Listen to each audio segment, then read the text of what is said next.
தம்பி விஜய் அவர்களே, நீங்கள் கச்சதீவை பற்றி பேசியவுடனே இலங்கை நாட்டின் ஜனாதிபதியே கச்சதீவுக்கு போகின்றார், படம் காட்டுகின்றார். உங்களுடைய குரலுக்கு, உங்களுடைய ஒரு சொல்லுக்கு எப்பேற்பட்ட ஈர்ப்பு சக்தி இருக்கின்றது என்பதை நீங்கள் புரிந்து கொள்ள வேண்டும். உங்களுடைய ஒவ்வொரு கூட்டங்களிலும், ஒவ்வொரு பேச்சுக்களிலும் ஈழத்தமிழனின் துன்பம், துயர் எடுத்து செல்லப்பட வேண்டும். செம்மணி கொலைகளை பற்றி, சர்வதேச விசாரணைகளை பற்றி, முள்ளிவாய்க்கால் படுகொலைகளை பற்றி, தமிழினம் பட்டு கொண்டிருக்கின்ற, துயரப்பட்டு கொண்டிருக்கின்ற, துன்பப்பட்டு கொண்டிருக்கிற சொல்லனா துயரங்களை ஒவ்வொரு கூட்டங்களிலும், ஒவ்வொரு சந்தர்ப்பங்களிலும் நீங்கள் வெளிக்கொணர வேண்டும் என அடக்குமுறைகளுக்கு எதிரான ஜனநாயக அமைப்பு வேண்டி நிற்கின்றது. அன்பு தோழர் அனுரகுமார திசாநாயக்கா அவர்களே, நீங்கள் அரசியலுக்காக கச்சதீவுக்கு சென்ற படம் காட்டியிருக்கின்றீர்கள் என்பது அனைவருக்கும் தெரிஞ்ச ஒரு சின்ன விஷயம். இந்தியாவை எதிர்த்து இந்து சமுத்திரத்தில் ஒருத்தரும் மயிர் பிடுங்கலாது. இதுதான் உண்மை, இதுதான் யதார்த்தம். அன்பு தம்பி விஜய் அவர்கள் எங்களுடைய மண்ணின் அன்புக்கும் மதிப்பிற்கும் உரிய மருமகன். அவர் இன்றைக்கு உச்சம் தொட்டதுக்கு, இந்திய தென்னிந்திய சினிமா துறை உச்சம் தொட்டதற்கு ஈழத்தமிழர்கள் தான் முழு காரணம் என்றால் அது மிகையாது. அப்பேற்பட்ட தங்களுடைய உழைப்புக்கள் எல்லாத்தையும் நாங்கள் தொப்புக்கொடி உறவுகள், எமது கலாச்சாரம், கலை அப்பேற்பட்ட இணைப்போடு இருக்கின்றது. அப்பேற்பட்டது ஒரு சூழ்நிலையில் கடந்த கால எங்களது இன விடுதலைக்காக அளப்பரிய கடமைகளை, அளப்பரிய உதவிகளை தமிழகம் செய்திருக்கின்றது என்றால் அது மிகையாகாது. ஆனால் இலங்கை தேசத்து, எமது ஈழ தேசத்தின் விடுதலைக்காக இந்த மண்ணில், இலங்கை நாட்டில் தமிழர்கள்தான் பூர்வீக குடிகள் என்பதை தம்பி விஜய் முதலில் அறிந்து கொள்ள வேண்டும். இது தமிழனின் நாடு, மற்ற அனைவரும் குடியேற்றக்காரர்கள். அப்பேற்பட்ட இந்த மண்ணின் விடுதலைக்காக இந்த தேசம் பல்லாயிரக்கணக்கான இளைஞர்களையும், லட்சக்கணக்கான மக்கள்களையும், எண்ணிலடங்கா சொத்துக்களையும் இழந்து நிற்கின்றது. செம்மணி படுகொலையாயிருக்கட்டும், முள்ளிவாய்க்கால் படுகொலையாயிருக்கட்டும், அன்பு தம்பி விஜய் அவர்கள் உரத்து குரல் கொடுக்க வேண்டும்.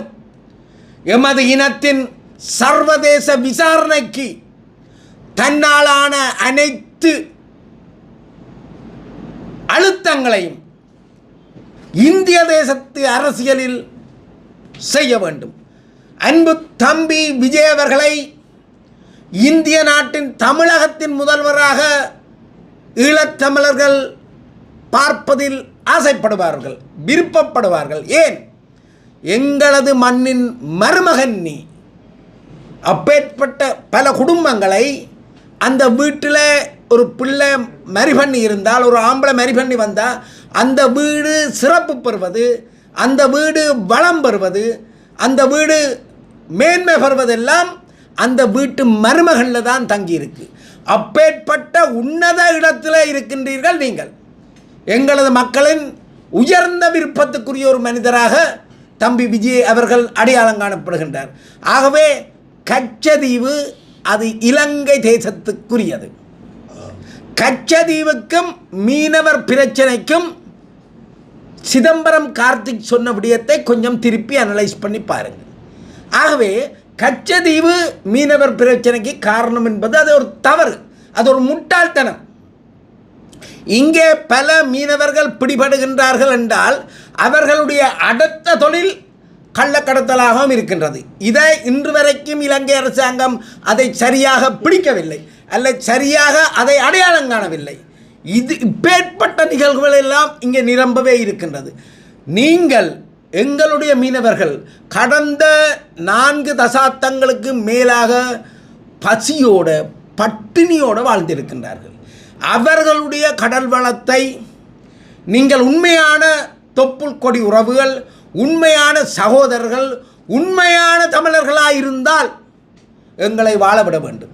எங்களது மீனவர்களை, எங்களது இலங்கை நாட்டின் பொருளாதாரத்தை, வடகிழக்கு மாகாணத்தின் பொருளாதாரத்தில் உச்சத்தில் இருக்கின்ற மீனவ சமுதாயத்தை, மீனவர்களை நீங்கள் வாழவிட வேண்டும். அவர்களுடைய வேலைகளை அறுப்பது, எங்களது மீனை பெருக்கவல்ல அவ்வளவத்தையும் இழுத்து கொண்டு அதை ஒரு காட்டாந்தர பிரதேசமாக, ஒரு எந்தவித பயனும் இல்லாத ஒரு கடல் வளமாக மாற்ற முயல்வதெல்லாம் தமிழ்நாட்டு மீனவர்கள் அந்த கருத்தை, அந்த முயற்சியை, அந்த தவறான அடாவடித்தனத்தை, தவறான ஆக்கிரமிப்பை முற்றாக நிறுத்த முன்வர வேண்டும். உங்களுக்கு ஈழத்தமிழனின் கடல் வளத்துக்குள் வருவதற்கு எவருக்கும் அருகதை கிடையாது. அது எங்களுடைய சிங்கள தேச சொந்தங்களாக இருக்கட்டும், தமிழக சொந்தங்களாக இருக்கட்டும். இது வடமாகாண தமிழர்களின், கிழக்கு மாகாண தமிழர்களின் கடல் பிரதேசம். இங்கே வளர்கின்ற, இங்கே கிடைக்கின்ற அனைத்து செல்வங்களும், அனைத்து மீன்களும், அனைத்து பொருட்களும் வடகிழக்கு மாகாண மீனவர்களுக்குரியது. ஆகவே வடகிழக்கு மாகாண மீனவர்கள் சிங்கள தேசத்து உறவுகளாயிருந்தாலும் அவர்களுக்கும் நாங்கள் இந்த நாட்டு பிரஜைகள் தான். அதேபோல தமிழகத்து சொந்தங்களாக இருந்தாலும் உங்களுக்கும் தொப்புள் கொடி உறவுகள் நாங்கள். ஆகவே உங்களோட பிள்ளையை, உங்களோட தம்பியை நீங்கள் ஒருத்தர் வாழ்வதற்காக, அண்ணன் வாழ்வதற்காக தம்பியை கொலை செய்யவோ, தம்பியின் பொக்கெட்டில் உள்ள வருமானத்தை தம்பியின் சொத்துக்களை பறிக்கிறதுக்கோ அண்ணன் முற்படக்கூடாது. ஒரு நியாயமான, நேர்மையான, ஒரு நல்ல குடும்ப உறவு இருக்கணும் என்றால் அண்ணன் தம்பியின் உரிமைகளை விட்டு கொடுக்க வேண்டும். ஆகவே எங்களுடைய இறைமைக்குள் நீங்கள் வராதீர்கள்.